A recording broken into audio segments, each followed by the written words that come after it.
Actually, IO... Was that banned last game? It was banned. It was banned, okay.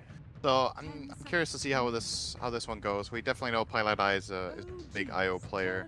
Our first pick goes to Fly. They ban Wyvern? Both of the first phase heroes that OG just ran. Okay, this has to be too good, right, for OG. It has to be too. They have to go for the IO. I don't know if... But if they don't, Cloud9 will. That's where I'm seeing the issue arise. Yeah. Because then you give Cloud9 the ability to actually pick their combination. And it's going to be a Phoenix. Well, we talked about Icebird versus Firebird. Firebird was the big thing from Fly at TI6. Yep. Now TI7, he's going to bring it back. Hero is pretty good against IO. If they're considering that Cloud9 will go that route, Phoenix has pretty good solutions. Hard for IO to use the tether heal when he's under the effects of any of the damage over time abilities Phoenix has plenty of. It's very difficult to model. Cloud9.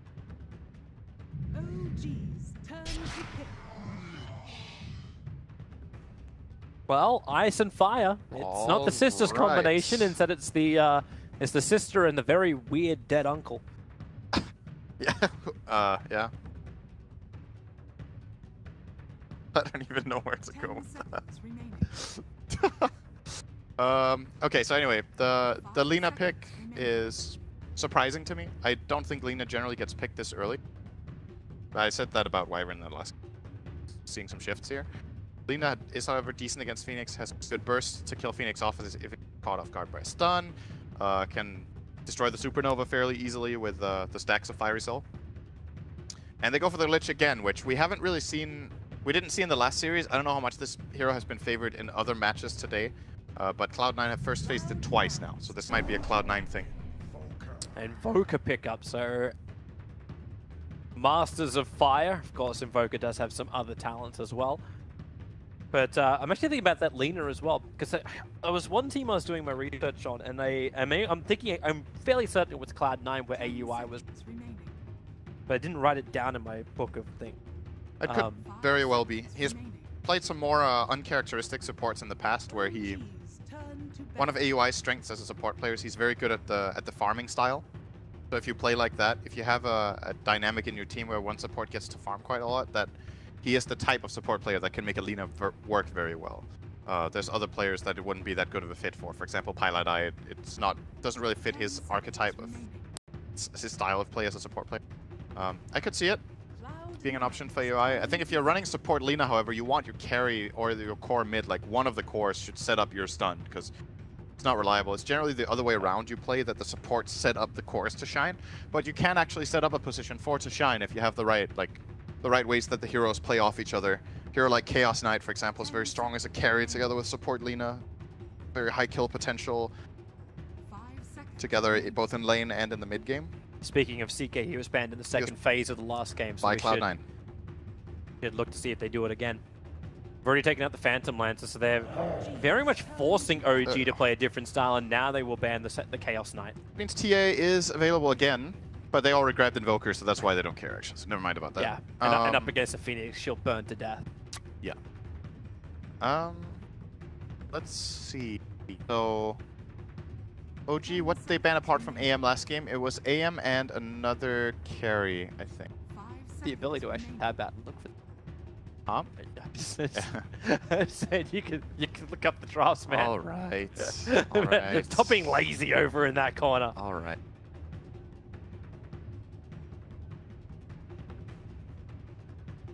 You just click on the right. Casting. Okay.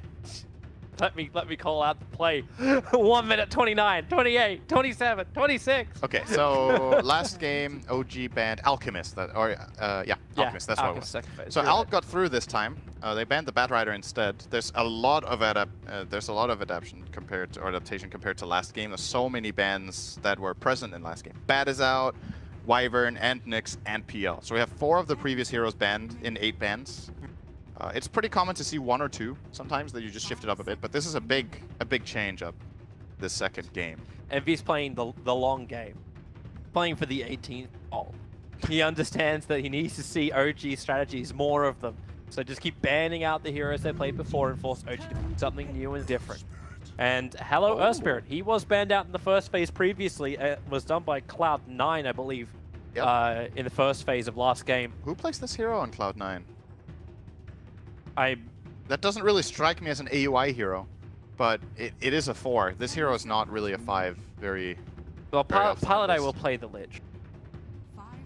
So yeah, I mean, I guess there's no choice. Yeah. This is a bit surprising to me. I didn't think we were going to see AUI playing an Earthspirit, but looking forward to it. That also means the Lich is a core. Unless this is... It is possible to play Earthspirit off lane. You can put it there.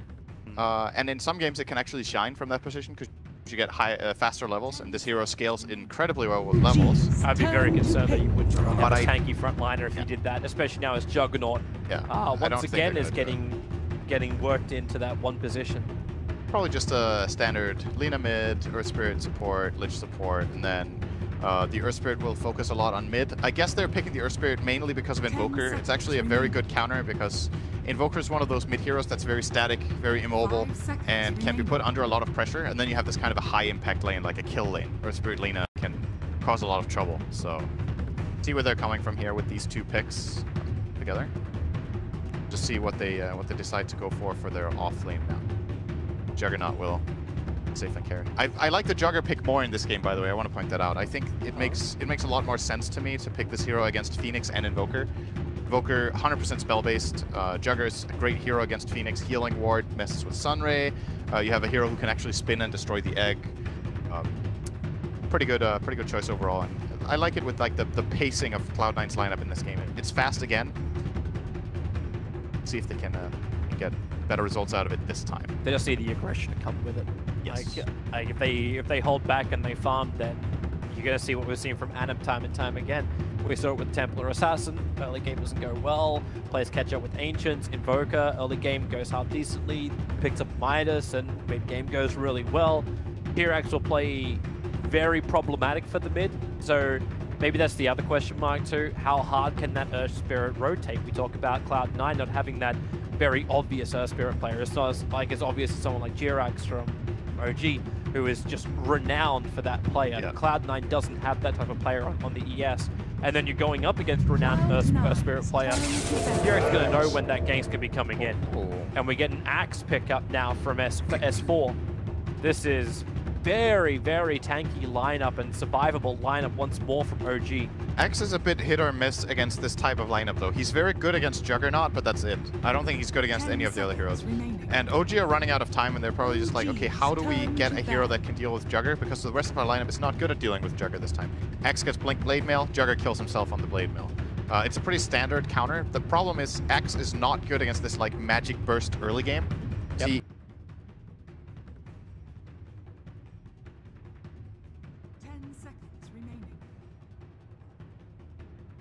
They still banned the Void. Like, I know the Void could work for No Tail in the safe lane. I think it's I think it's a very good ban, actually. There goes the Enigma from Cloud9.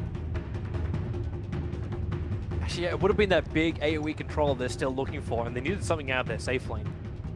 Yeah, I think they wanted Void, actually. I agree with that ban 100%. Sets up Invoker and Phoenix very well. It's very classic OG pick together with Phoenix. It doesn't have the best synergy with Axe, though, but I think they could have still taken that route. Especially when they're this short on time and they're like, okay, we need to make a decision. Fall back to your comfort zone. Time is terrible. They've only got 5 seconds to make their choice, and Fly does not look confident. He's just Yeah.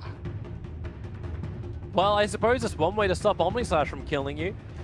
Because it's going to cause problems against Lina. I love this hero. I love this hero, and I think it's good sometimes. And I think this is one of those games where it can work. So if you play Pugna position 1, which it looks like they will, they'll put the Invoker mid. You need a hero that can deal the physical damage that Pugna can't. And Invoker is one of those hybrids that has the damage in him if it's needed on Exort build to actually be able to right-click heroes.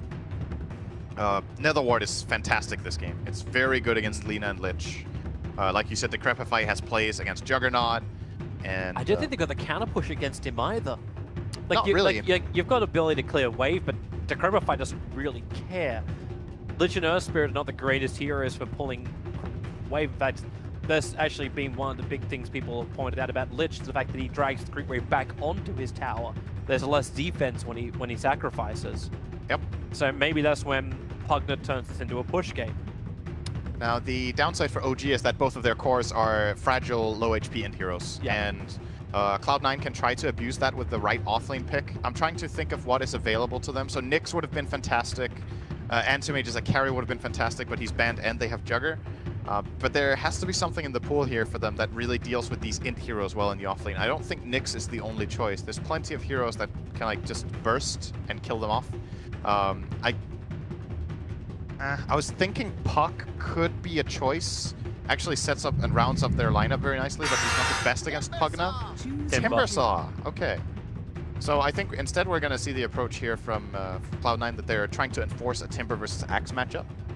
And then they will do something pseudo aggro again, maybe the Lich Jugger. Love, by the way, how there's 2 of every hero. Is that just on my screen? It's just on your screen.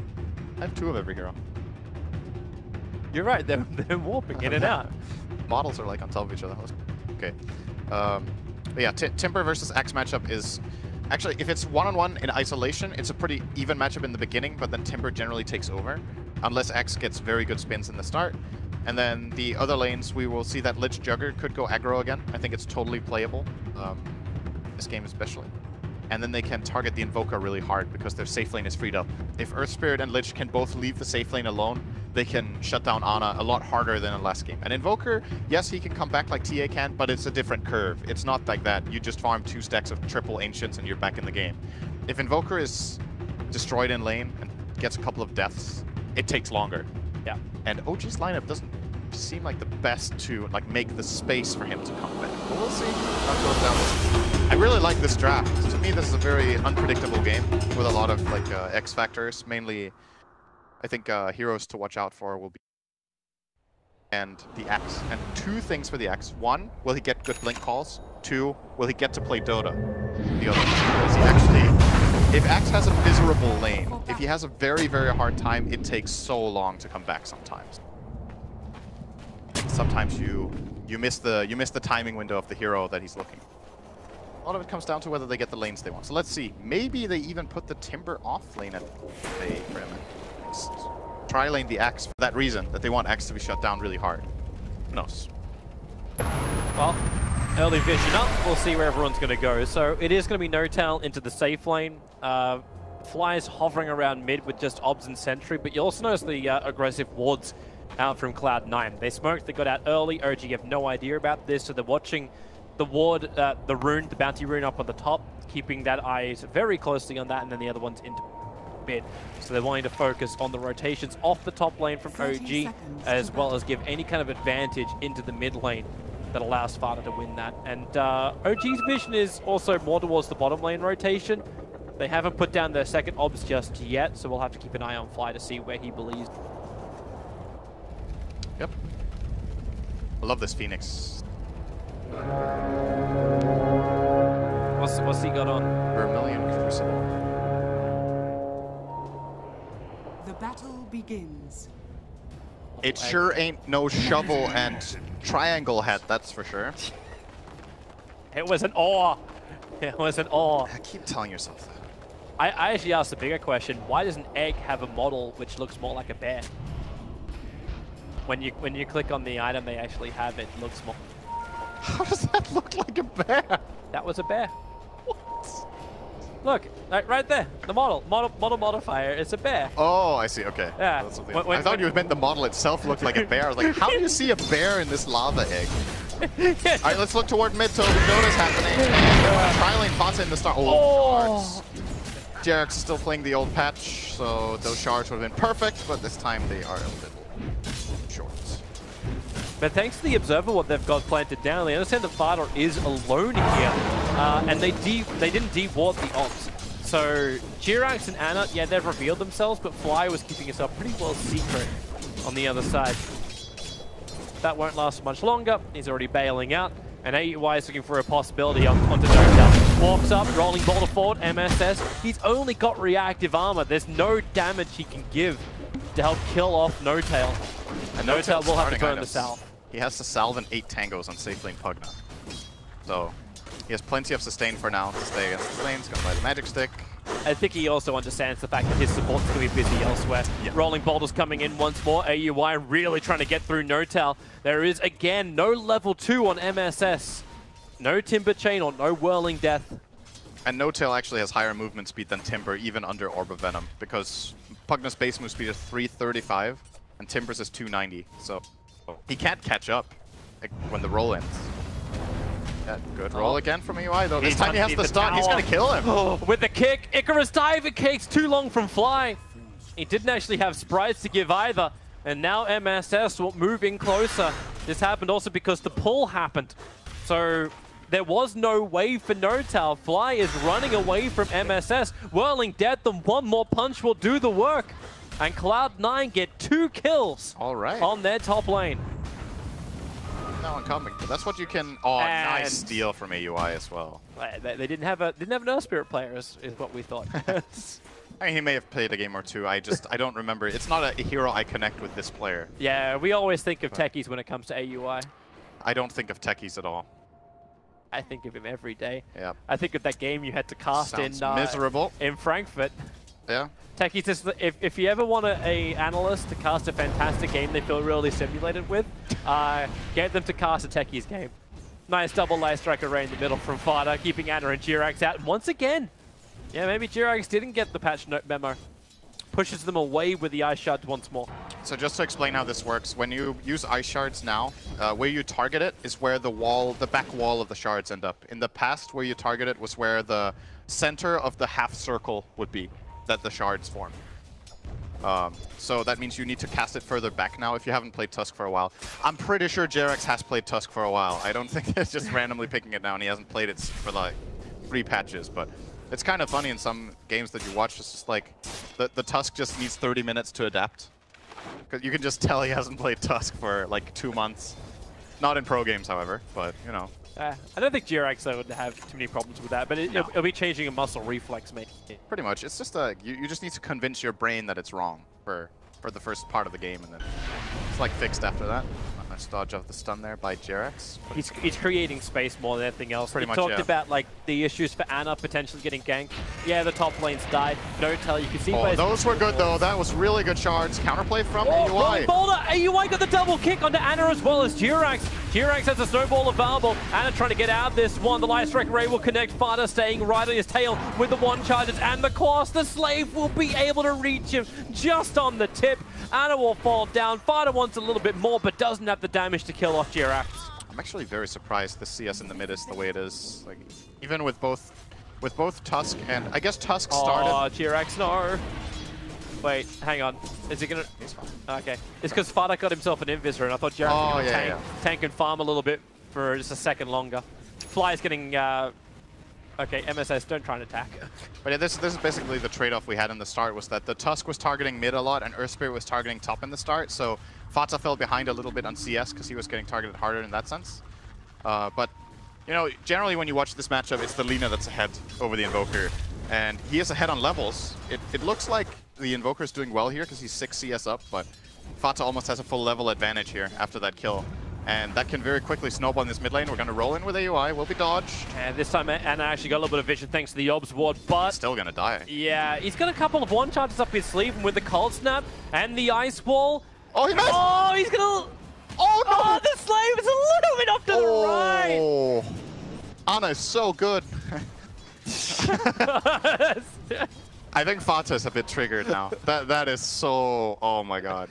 It's like, it's one thing that you miss, but you feel like that attack didn't miss because you fired it and you didn't see the miss text until the attack actually misses. Oh, AUI, he just tried to rolling boulder away. He'll still get the double kick, however. Jirax and Fly hot in the tails. There goes the Shaz, and AUI is actually pinned. He cannot get out. He is another block in Jirax's igloo. Those kind of things, I can't state enough how much it actually matters that this kill mid doesn't happen. If this kill happens and they do it successfully, Earth Spirit might not be moving there. Fata would have been level 6 way earlier, and he used all of his mana to not get the kill. So, like this mid lane now, where they're both pretty much level 6, would have been maybe an almost level 7 Lina and a level 5 Invoker. And that is really going good. again. Now instead there's plays available. Very nice by Jerax. You want to tilt somebody, this is one way to do it. Snowball forward, Fada able to get the able to get Cole snapped up. Anna with the extra help of Fly. The Light Strike Array is actually going to get him with the slave. Fada, turn your frown upside down. They'll get both the Fire Rat as well as the Master of Magic. All right, never mind.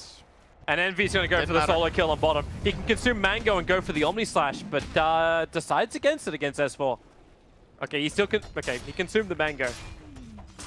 So right after OG got out of jail in mid, they go for a 3-man gank and die 2. So now mid lane is back to what we were expecting it to be. Bit chaotic. Everything in the world is back to where it should. Wait. S4 trying to bait with a huge cleaver. It's not like they're going to see your animation. Envy spins and then just backs out. S4 is getting some pretty good farm. This lane is not that easy for the X. Playing against Jugger Lich, not the easiest thing ever. Of course, Envy miles ahead. Yeah, all 3 cores of Cloud9 are miles ahead. They have the top 3 net worths on the board at the moment. 3-2, 3-1, and just shy of 2-7. And the highest you have is Anna.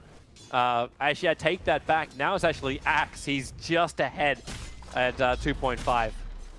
Notel rolling boulder forward, gonna miss his target. Jirax is nearby, so they shard up again. Not able to block MSS, but they interrupt his Timber Chain out. So Notail moves in with more Nether Blast, but the damage isn't enough. The Sunstrike, MSS decides to be aggressive, turns around for the fight. Even AUI unintentionally kicking Fly in with the rock, so they'll lose the Pugner. And Cloud9 running forward, MSS having to dodge sprites. But I don't think he really cares that much. He's still taking him to survive. And a sentry mid. This could be a really big kill. He can kill him almost on his own. AUI comes in. Yeah, rolling boulder into spin. Oh, they don't have. He didn't have any stones. Does he go up? He had no stones left.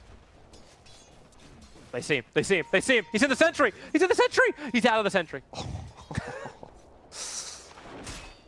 Close call. Vision game.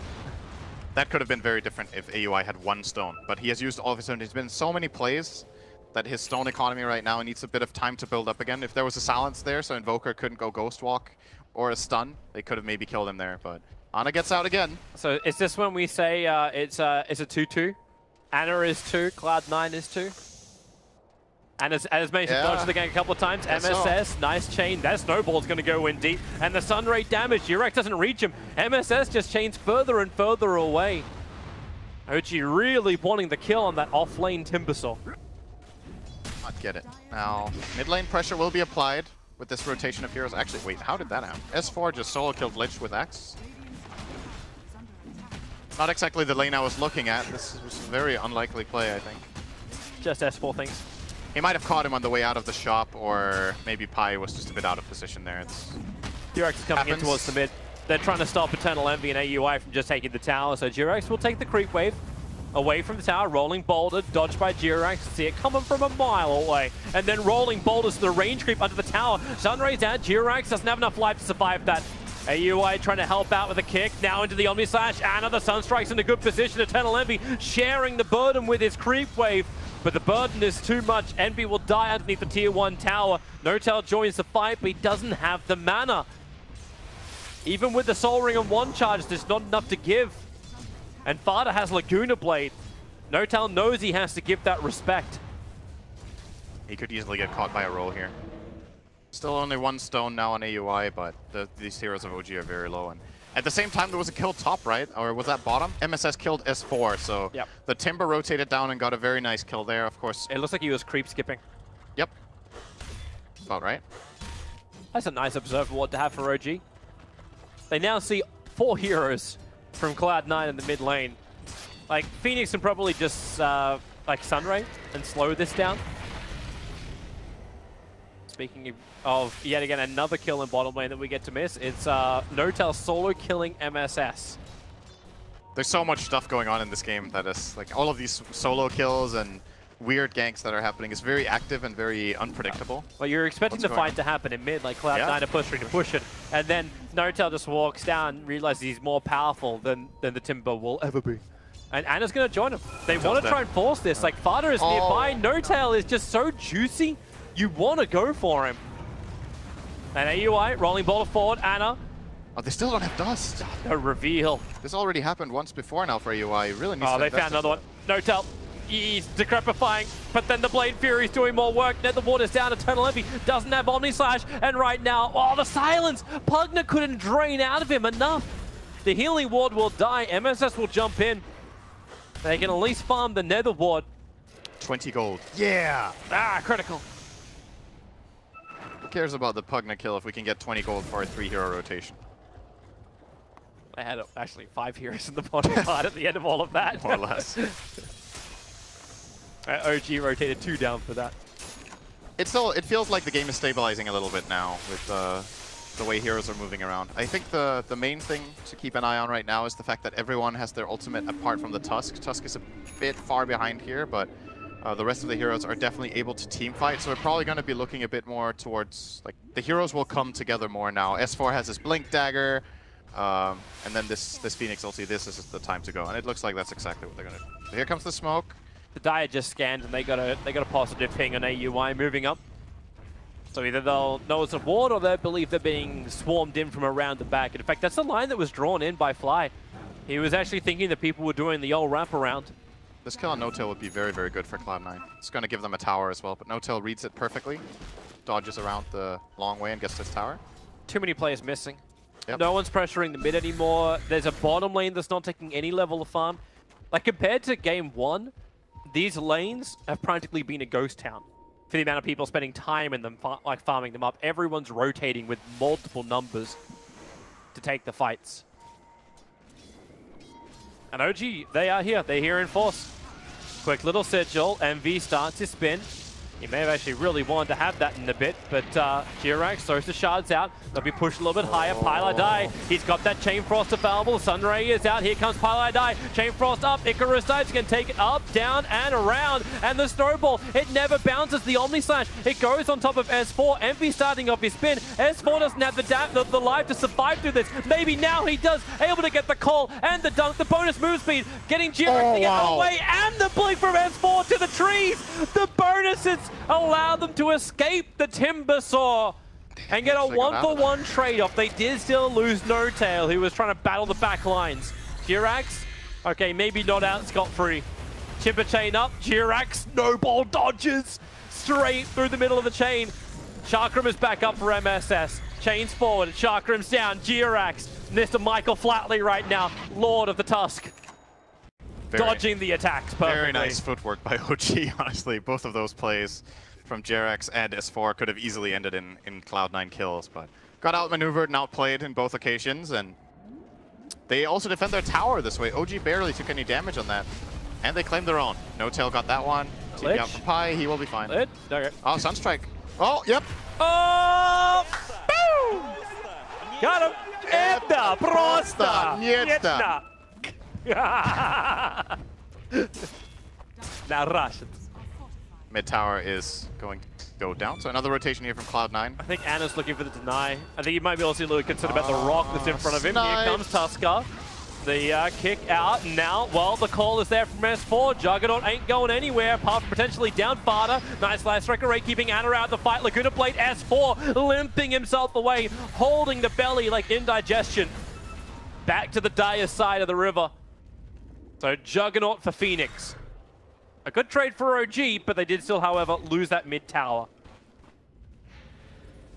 Very, very even game right now. Yeah, a lot closer than game 1.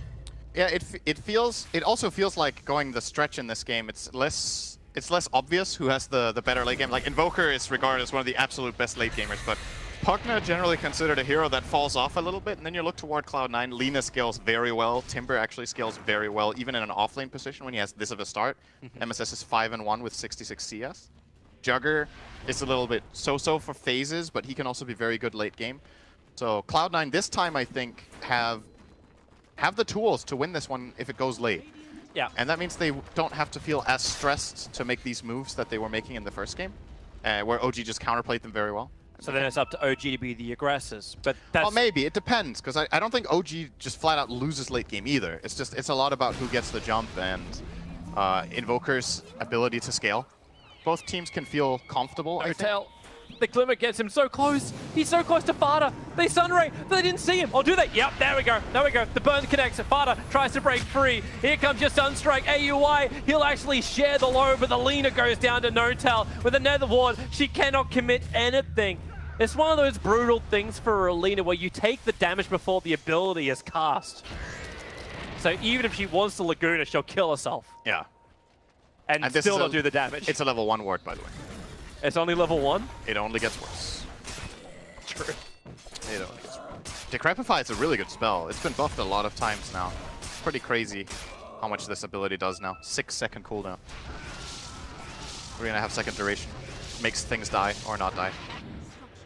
Amplify a hero like Timbersaw who can resist almost every bit of physical damage. Pugna can make Invoker look really good sometimes. Yeah. We didn't actually talk very much about how Decrepify synergizes with their lineup, but it's very good with Phoenix and Invoker. Somewhat decent they're with TPing Tusk. top. S4's coming in. He wants the creep wave, however. He doesn't just want to have MSS by himself, but with Call into Sunstrike, rolling Boulder, they'll flip him like, oh! Oh, it's really close. Yeah. Meanwhile, on bottom lane, no teleportate. But that Culling Blade mid-chain. It's like the master of blades. The top tower did fall did. For OG, so at the very least, MSS managed to accomplish this move, and like you said, they got the kill on the Pugna. Still very, very even. I'm curious to see if Cloud9 will be looking to, like, just what pace they're gonna go with, because as I said before, they can play it fast, they can play it slow. I don't feel like there's necessarily a problem to either style, but I wonder what they feel. Like, if it's like, we can't let Invoker free farm, we need to go and get stuff done, or we trust in our abilities to scale. Because their Lina, for example, is going for a Bloodstone first item, which is generally considered a bit of a slower farming-oriented build-up, rather than going for, say, a Eul's first, where you really just want to fight and find picks all the time. The Juggernaut is going straight into Manta, this time no drum for Envy, so also a bit more maybe far up. Courier Snipe! Courier Kick! Had that vitality booster, which belongs to Fada. Kicked with the fist. Yeah. That's right, he needs the Aghanim for it to be a real. But it's funny talking about like all these items, like going into potential late game, like it's the standard transition for Cloud9. No Tail, I was expecting the Eul Scepter to be coming out on him, like some kind of extra disable or something to amplify him up. But Ether Lens as well as Glimmer Cape, and then going into an Aghanim Scepter is his second one. This is the... We haven't seen that much Pugna, but I think this is like one of the more standard builds to go for right now. You get the Glimmer for your own defense mainly. Casted range is massively important on Pugna, so I definitely think Lens is almost always going to be a good choice. So you can blast from far away and drain from far away. Is it worth disassembling him later on as well? Like, you are up against a Timbersaw. I don't know if you've ever thought about building a silver edge in a Pugna. But right now, I don't know who else on OG would buy one. I mean, it's extremely gimmicky. It could happen, but I don't even think he's thought about that option. Call, Sunstrike, the Blade Mail is down, and that's exactly what you're talking about. It's the counter to the Juggernaut. When Blade Mail is up, Juggernaut goes down. Woo! There goes the pop with the Lich ulti. It doesn't bounce anymore though, but you've still got a 2-for-3 trade-off. Jirax will go down, stuck inside the Chakram, but now MSS is the one in trouble. Ana sitting in the back lines with all the disable, all the control. But still a 4-for-3 trade-off. No team really coming out fully on top of that one. Maybe OG, just because they're 2 core survived compared to Cloud9 0 core surviving. Yeah, they get a lot of nice gold on the Pugna and Invoker. That's... If they have to keep 2 heroes alive, these are the 2 they want to keep. And in addition, Ana, I think, got 2 or 3 kills as well in this fight. So that's the Sunstrike. I think that's the first kill he gets. First reveal the Blade Mail as well. Yep. Actually, don't even think they needed it. Axe together with Invoker deals so much damage with this. Very nice Chain Frost. Huge impact on this fight again. I think Pilot Eye has been very good at using Chain Frost both games so far. But here is... It kills right here. Ana gets 2, No Tail gets 2. I'm still wondering if Cloud9 are very happy with that fight, because it felt like they were struggling for positioning. Like, you had Notel controlling up perfectly the high ground, just a little bit to the bottom right of the fight. Like, then you had Ana coming in through the other side, and I guess Cloud9 were just trying to retreat back to their tier 2 tower and make the best out of it. It's a difficult position to fight in for the Radiant. It's one of the best avenues of attack for Dire, because they have, like you said, they have multiple ways of coming in, and they have the high ground. all things considered, I think Cloud9 should be okay with this. The Juggernaut died before the fight even began, right? So yep. that was kind of the 4 and 5 afterwards. Envy just got very lucky. The creep wave aggro to OG in the trees. And because of that, their gank got revealed. S4 didn't break his smoke though. Still on the hunt here. Get a very nice position here in the bottom lane. If this team is able to push into this tower, this could set them up very nicely for a fight. He has to be. I reckon he had to be tossing up if he was going to creep skip then. Would have dragged the creep wave in perfectly and then beat the living crap out of the tier 2 tower. But it's Cloud9 who are all missing on the map at the moment. The Observer Ward scouting both the Lina and the Timber. Now the Lich, okay, they see everything. And the ES, and they smoked underneath the Dire Observer Ward. S4, which call do you want to go on? They focus over on the Lina. Once again with the Blade Mail, they're able to delete one hero from this fight. How much more is OG able to get into the Nova? Pylite die as well as AUI having real issues getting out of range of the Nova. And S4 too deep. The Lich Holdy will bounce around. It goes down to Pugna. It's back up into Ana and Axe. They're trying to Sunray heal through this. Now Fly ends up tanking it, but they will survive. The Glimmer negating a little bit of the damage. Snowball up into MSS. Durex needs more space to fight out this one. Underneath the cover of the Nether Ward now Fly. Still very low, 44 HP, but 44 is enough to stay alive. MSS cannot find him on the back line. Eternal Envy into the fight too. He's already burned his Omni Slash. S4 looking for the spins on the wave, letting the Blade Mail do the work. Dong Sparta! Just as they kill each other at the very end of it all. Cloud9 are pushing out hard. They want all the OG calls, but Notel sucking them dry for the moment until they'll cut him down with the blades. Pylite die actually frost blasting Notel out. That was a really long fight. And one of the very surprising things for me in that fight, I'm not sure how much of a replay we're going to get if we're going to get the whole thing from the start, but so it's one thing, like Cloud9 smoke and OG know it. Fatsa was running toward the stairwell and his smoke broke and he just ignored it. He ran through another full 2 seconds just up the hill. Here's the replay. So the smoke is already broken. He just keeps going, man. He's just going in. And now he's dead. I don't know if he wanted to get gone on because he has Bloodstone, so he's alive very soon and he's probably one of the better things that can happen, but this Icarus dive from Fly was sick. He actually blocked the rolling boulder out when he was flying in, so they got a bonus kill on the Earth Spirit. If Earth Spirit gets out there, this can get really nasty for OG, because let's be honest, they're diving really deep for this time of the game. This is 22 minutes in. There comes the Omni clutch, again Fly getting out. Yeah, that's pretty much it for that fight after that. Well, they go and gank up on top. This is not a replay, guys. You can say, this is live! As Fly goes down. Cloud9 trying to be really, really aggressive. Got some good wards down as well, but you see OG's lines drawn directly after that. That's actually coming out from Jirax, I believe. Lines say push mid, push bottom. Fata's going blink here? This is pretty uncommon. I am a really big Blink Dagger fan. I think this item is so good and is still not bought enough in many games, but I don't know. It's his initiation, the blink Yules. Yeah, but he doesn't have it. No, he's got Yules in quick buy. Exactly, but generally you buy them the other way around because the Yules gives you the mana regen and the save for yourself and stuff. It's very good against Axe to have a Yules in your team. You can counter engage when he goes in for that blink call on the Jugger. It's actually massively important that they get a Yules here that is reliable. So maybe that's why he's getting the blink with it, is that he feels like, okay, I need to always be able to reach Envy and save him from that Axe. But Fatsa is one of the players who likes to stray away from the norm a little bit and buy other items that he likes. We've seen him in the past like revolutionize the ways people played mid. He used to go troll with mech and stuff like that. Yeah. Like he had a patch where mech was the mid item that he really liked.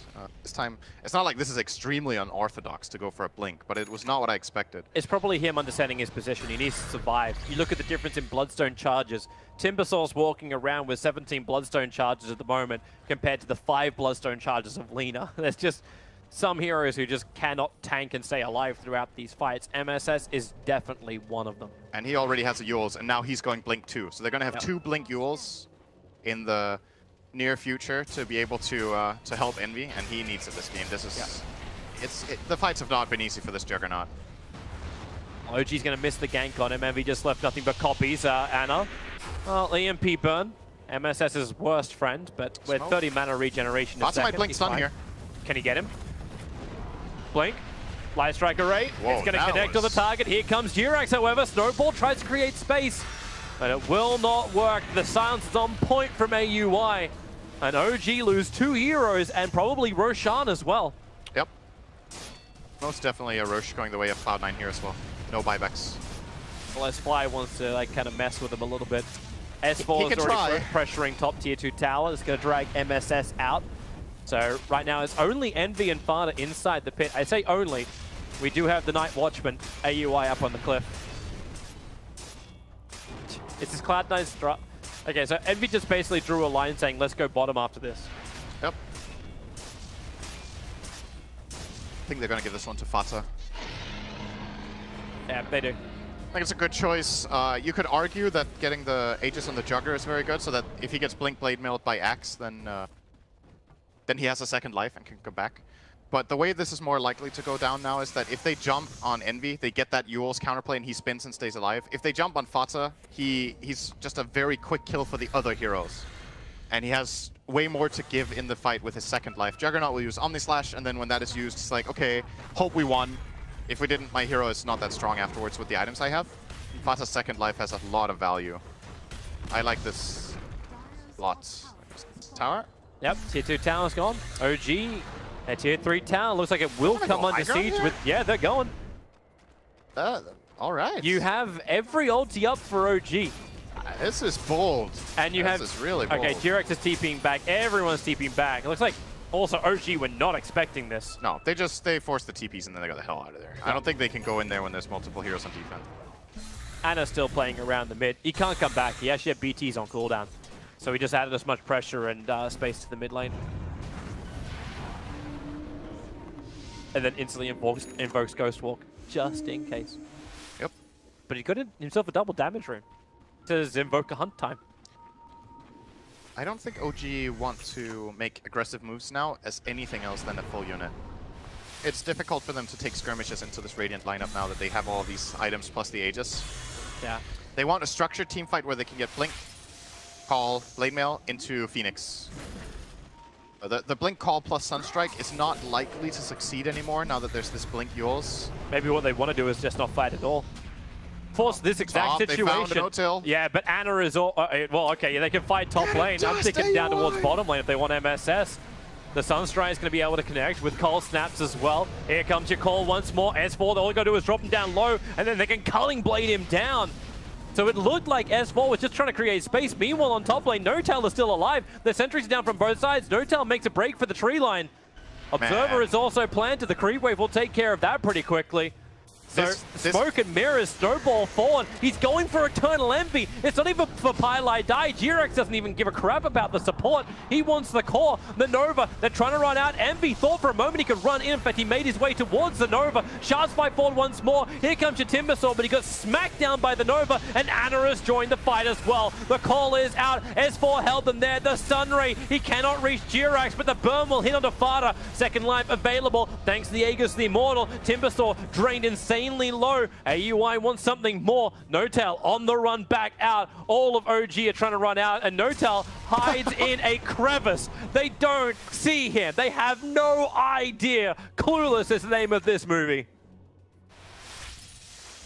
Cloud9 need detection, man. Like this Glimmer Cape and this Ghost Walk is doing so much. I think they tried. They put a sentry ward down in the middle of the fight, but the fight progressed so far. They need a dust finally. Okay, AUI was like, okay, that's enough, man. That's enough. He had 2 moments earlier in the early game where they didn't have dust. Look at tier 3 tower bottom lane. It just got taken. Anna was pushing the lane out. His Forward Spirits finished the job. He moved so fast to get down there. Involved in the fight, switches to bottom lane. Didn't even BT down there, I don't think. That last fight, I don't know if we can get a replay of it now, but I think 3 kills were avoided because OG had that Glimmer Cave and the Ghost Walk. Like, in succession, OG could have been run over there. That was an Aegis fight that OG won. They were fighting into Aegis and got away with it. And the position of that fight and the way spells were used, I think, are we seeing it now? Or is this, no. This is now. He's just glimmering for fun by now. It's like, I have a Glimmer Cave. Did you guys know? Because you're playing like you don't. Get a dust. Okay. And that's why Jirax is buying a gem next. Get rid of all the possible sentry wards. Plus, there's no one in Viz that's running. The pilot does have the 2 dust. Yeah, and this is crucial. I think. Oh, they bought 2 dusts. Okay, nice. Because I think the Earth Spirit desperately needs a dust in these fights. As I mentioned, very early in the game, he missed like 1 or 2 opportunities, and after that, I was expecting to just see dust all the time. You know, sometimes you slip, you forget it, or you don't have the gold in the right moment because you're buying your Blink Dagger or whatever, and then you just don't have a dust. But until this game ends, detection will not be a problem for Cloud9. I think it's like that. By now, they've been screwed by it too many times to not deal with it for the rest of the game. Could be smart for OG. Jirax puts down 2 aggressive observer wards on the top lane, allows him to push the tier 1 tower, but more importantly, because of the damage that Ana did on bottom, the fact they took out the tier 3 tower, these shrines are now exposed. So OG can get rid of Cloud9's Roshan shrine, which is probably more critical than anything else. With no tier 1 tower in the mid, it'll take them a while to bring in reinforcements and ensure they get the next Aegis to the Immortal.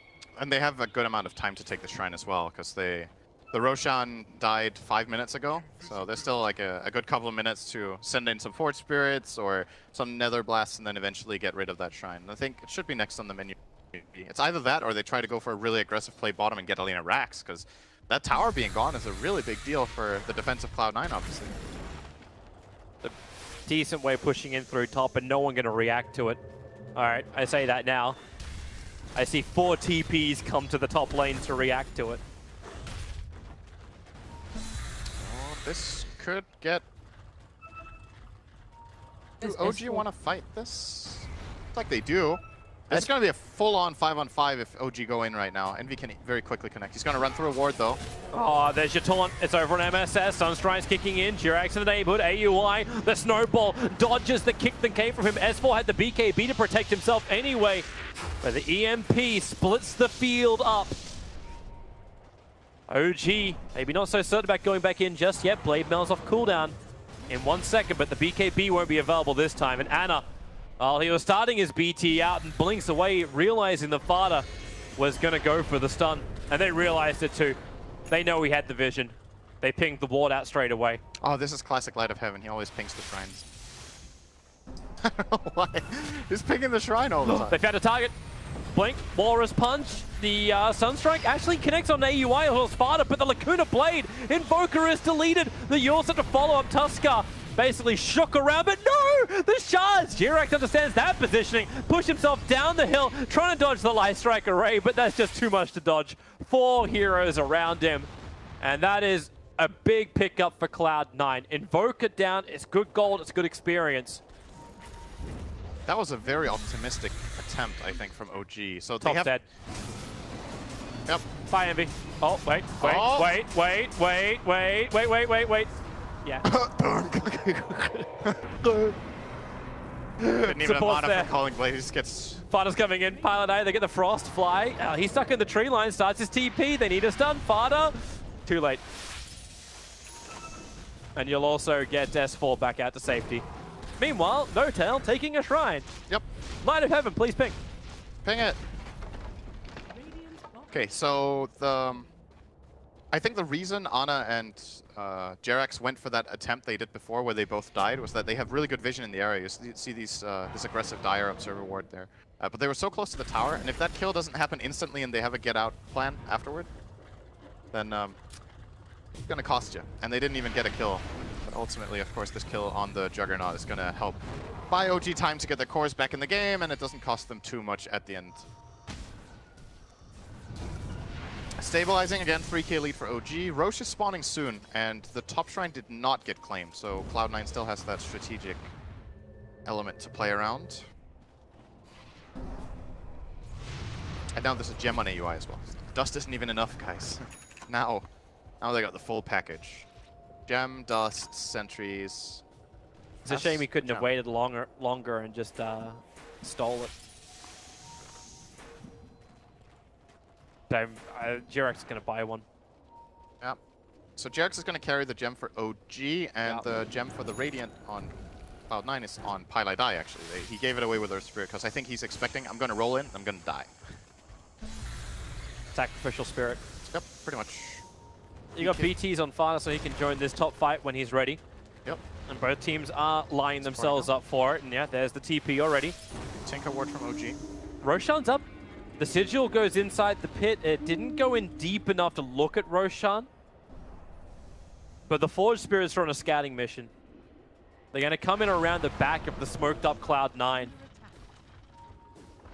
Tinkerwart doesn't see enough. The line's being drawn now by AUI. Beeline to the tier 2 tower in mid. And that's actually the best place to attack. OG, I'd say they're not in position to defend from this. They have the low ground. So at least it'll be even ground if Cloud9 come down to them.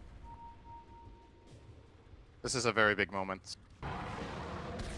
And nobody finds anything. So OG dodged their smoke. Do they... And OG have their own. They're going to smoke themselves, I think, after this camp. It's like that cliffhanger at the end of Season 1. Don't worry, we'll come back for Season 2 at the end of the next smoke. OG aren't even checking the... Yeah, they were literally in front of it. And they didn't have a look. The Forge Spirits should actually go in now. Yeah, the ping just came out from Flyers. Like, just put the forward, just send one in. Like, oh, there he is. They got rid of the top shrine, so Cloud9 don't have that to play around any longer. Cloud9's smoke failing there is it's pretty important because OG, as mentioned, still have their own. What's the timing on these B? 9 seconds on KB for Axe, and Lina is the only other one, right? 2 9 seconds. And you've got a 10-second BKB on the way for Invoker. He's already finished up his Ags and Octarine. Oh yeah, okay. BKB and then into Shivas. Appears to be the build order for App. Yep. BKB is an amazing item for both teams this game, so it's worth keeping an eye on the status of that. Is that actually the full Shivas? Fatsa never got his Yules, by the way. He didn't finish it? He just went for that BKB. So they only have the Yules of Timber still. Maybe they're happy with that. Like Timber Yules is enough to at least try and save Envy. Like, apart from that, Envy, at least do it yourself. He's got Manta, he's got Blink Dagger, he's got Spin. Very, very underfarmed. The big farmers this game are the Lina and the Timber. You can see the CS here. This is not... Jugger is difficult to play in this position because this hero... I mean, it's just how the game plays out. They need to push the waves, and Jugger is just worse at it than the other two heroes, so they will get more farm. But it's hard to play Jugger like this. He's very underfarmed compared to the other cores, and the hero itself is just not that good. That's why Nymph rune. If he actually felt confident enough to move up the hill, he probably would have died, thanks to the Observer and Sentry again down for Cloud9. Because every time they want to take a fight around Roshan, like this obs as well as like sort of Sentry ward get planted just in front of the pit. Almost every time. It's that same kind of position every time. I say every time in 2 games. Worth of like 4 sets of ward. Very important place to cover. Yeah. Just makes it obvious for us for the dodge. I wonder if Timber is going to reach a stage here where he won't die. Even if he gets jumped on by X plus full Invoker combo and everything, because MSS is getting really tanky. Hood, Octarine, he has 3k health, he's close to 25 now. Yeah, maybe it would have been better for like a Bloodthorn style build coming in from the Invoker. Could have actually been an interesting choice, yeah. So I think this physical thing could come back to haunt them still. MSS. Oh, okay, maybe he knows he's that tanky. Oh, that's a good netherward placement. Need to get rid of that. Very difficult. They have to cut the trees to see it. Like, I don't really want to. He's really not certain about it. Because he knows if he jumps in that far, potentially Axe can just blink, call him, and then they Sunstrike and just combo. Forcing the rest of Cloud9 to fight underneath the nether ward. Alright, so it's got to be Roshan for somebody. There's like no one wants to take the risk. Okay, that might help. S4 found himself a haste rune. Quick nether ward down from Notel. Stars his TP out. This is problematic. Notel, do they just cut their losses? No, he's got Glimmer Cape. There are no losses. None of the reveals were nearby. Both the Lich and the Earth Spirit were far away, so he gets out of that. And Anna's also not involved. He can't be. His BTs are still on cooldown for 10 more seconds. Yep. He was busy farming up, but what's coming on the courier? His BKB is now done. Now they actually want to fight. The fresh 10-second BKB in the 2 9 seconds. That's a lot of immunity for Cloud9 to try and play around. And the farmed heroes on Cloud9's side are not the Jugger, so that means this BKB for Ana is just as efficient as the other one we talked about. It's going to be impossible to kill almost. All right, here we go. Well, Tornado, EMP, yep. All he wants to do is just to lay up MSS. MSS going to Yule Scepter out of the effect of at least the EMP as they push him down, but S4, the perfect call. They dunk down the Timbersaw. Unkillable, I think not. And now they go for more. The quick tornado. It caught Eternal Envy. You said his life was hard. He'll spin, get punched, flip like an omelet from Tusker. They want more. Omni Slash. Tusker needs some help. S4 will tank it. Turns on the Blade Mail. Starts the spins up. And Eternal Envy so low. S4 getting the breath of life from No-Tail. The Sunstrike's right in the mark. 2 Pilot Eye will fall. Anna has himself a double kill under the protection of his BKB. Sands his ground. He'll look for the gem. MSS will have to gather it up. But here they go. Tusker, snowball forward. Anna does have that gem of True Sight stolen from Cloud9, so he knows he's got the vision win. Not to mention the team fight win. The score might be leveled at 25-25, but OG are in a commanding position now. Yeah, that was a really good kill on the Timber, and I mean, of course, if it's like a 3-on-1 for a good 10 or 15 seconds, then the Timber is gonna die. And his team didn't really find any good way of connecting there. They got one defensive 4-step off, but didn't really manage to save him. And then when he buys back and comes back in, they find themselves in these awkward positions. And No-Tail was, for me, just saving that fight time and time again. Really, really good life drains. Healing of S4. I think he healed him up twice and saved him. And we might be seeing it again here. So here comes the Tornado EMP. Jugger has to spin this. Now spin is on cooldown. Let's get off a pretty good Omni here. That stone kick is far off the mark. And then S4 tanks it. Like the life that gets given right here. He gets in just in range. Fata is trying to destroy the Supernova, and he doesn't manage either. If Fata wanted, he could have just killed the Axe there. He could have just gone in Lagoon at him, but he thought the team had control of that and that he could kill the Supernova. And these small things add up and make a really big fight for OG, where slightly different decision-making from Cloud9 would have maybe made that somewhat even. And now OG's lead really stretches forward. They're approaching 15,000 net worth in front, and Experience has already reached that mark. They are just light years ahead. They've taken almost, well, they've still got 2 tier 2 towers left to go down. Been very focused on just ensuring the fights win out. And it's making the supports of Cloud9 almost useless. Speaking of which, like the lowest net worth here on the field, Pylai Dai. Dies to Anna. They snowball forward. They're looking towards Sparta. The Shafts don't block him in. Instead, Anna actually blinks himself a little bit further away. G-Rex wants to keep going. Looking towards MSS. S4 was not there in time. His blink was on cooldown at the time. Couldn't reach to get the call off. But they'll take the tier 2 tower now. I think it's high ground time now for OG. They have Aegis. They have the BKB on Anna, the Heart on S4. There's just so much tankiness now, and the Jugger is tickling them still. So, yep. Should be able to go in. Anna will do this fairly quickly as well. It's a very farmed Invoker. Nether Blast helping out from the back. Cloud9 gotta do something. AUI is trying to play silly from the tree line. Gets a silence on Anna, but it won't matter. No-Tail wants to take the damage. He wanted to actually expend his cheese and keep Anna alive. Anna's still got the Aegis. Blink dodges Chakram. Tornado spam his heart out. Negative 18-second cooldown on that one. And then Nether Blast, Nether Blast, Nether Blast. And they're searching for AUI. Snowball. AUI is going to drag G-Rex in pretty far. In fact, G-Rex is in way too deep. They'll kill him off and maybe get that gem back. Glimmer Cape. No, not again. Glimmer Cape, the Sunray, and the drain from No-Tail. G-Rex is back to full life. They're sustained. Right now, it's Team Fortress 2 Medic. You're going to the Omni Slash. S4 calls, tanks it himself, realizing his armor. Envy hits like kittens at the moment. He's forced back into his home, but they've already lost a large portion of that home. This is clinical from OG. Literally, medical. Who needs a dazzle? You don't need a dazzle in this game anymore. Just run a one-position Pugna that's able to make Anna the be-all, end-all of Alakazam. S4. Oh. He was looking for it. Almost got AUI. This Timbersaw. He can't even chain away. The Tornado, at least his Yule Scepter will protect him from that. The Sunstrike somehow manages to hit the eye of the Cloud9 4-hero Needle. Oh, confidence from Envy.